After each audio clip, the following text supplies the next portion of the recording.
যে শহীদ প্রেসিডেন্ট জিয়াউর রহমান তিনি বগুড়ার কৃতি সন্তান ছিলেন। আজকের বিএনপি জিয়াউর রহমানের সে আদর্শকে, সে চেতনাকে লালন না করে ফ্যাসিবাদের রেখে যাওয়া কাজকে তাদের নিজেদের দায়িত্ব হিসেবে গ্রহণ করেছে।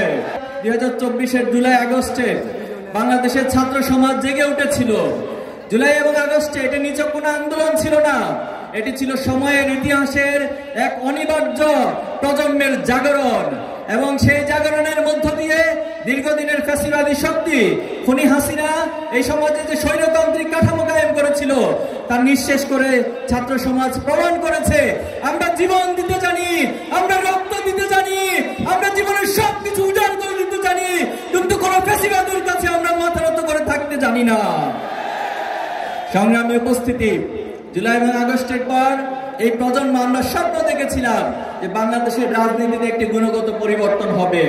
আমরা কিছুটা পরিবর্তন লক্ষ্য করছি, কিন্তু আমরা দুঃখের সাথে বলতে হচ্ছে যে শহীদ প্রেসিডেন্ট জিয়াউর রহমান তিনি বগুড়ার কৃতি সন্তান ছিলেন। তিনি বাংলাদেশে বিভাজন মুক্ত রাজনীতির প্রবক্তা ছিলেন। তিনি সকল বিভাজনকে উৎখাত করে একটি ঐক্যবদ্ধ জাতি গঠন করেছিলেন। আধিপত্যবাদের বিরুদ্ধে ওনার বলিষ্ঠ ভূমিকা ছিল। কিন্তু দুর্ভাগ্য হচ্ছে আজকের বিএনপি জিয়াউর রহমানের সে আদর্শকে, সে চেতনাকে লালন না করে ফ্যাসিবাদের রেখে যাওয়া কাজকে তাদের নিজেদের দায়িত্ব হিসেবে গ্রহণ করেছে।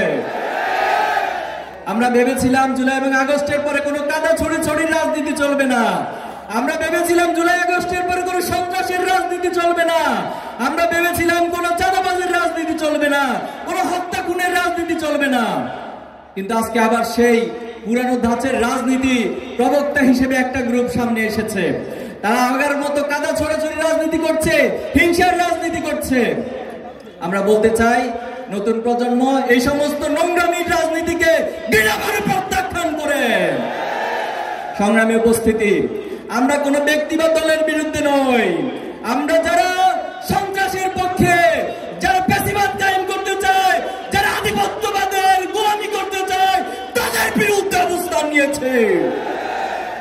আমরা বলতে চাই আগামী দিনে যে নেতৃত্ব নির্বাচিত হতে যাচ্ছে, যে অপার সম্ভাবনা আমাদের সামনে তৈরি হয়েছে, আমরা যুবকরা, আমরা ছাত্ররা আমাদের সর্বশক্তি দিয়ে বাংলাদেশের এই সৎ, দক্ষ এবং দেশপ্রেমিক নেতৃত্বের পাশে আমরা দাঁড়াবো ইনশাআল্লাহ।